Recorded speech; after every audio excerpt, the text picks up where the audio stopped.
All right, y'all. So it is Valentine's Day. I finally got my butt out of the house. As you can see, I'm at the restaurant and I am there with my date, who happens to be my sister.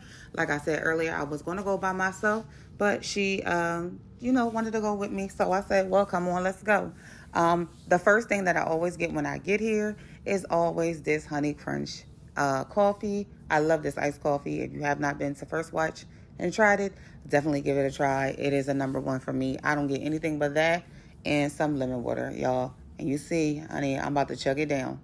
But anyway, y'all, after that, I also got the trifecta with the waffle. You can also get it with a pancake if you wish.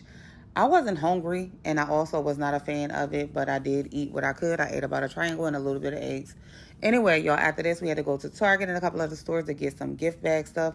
To make gift bags for my son for his school, I dropped them off after we made them in the Target parking lot, y'all. Luckily, my sister helped me. Here go the bags. Dropped them off to the school. He was a happy camper, and so was all the kids.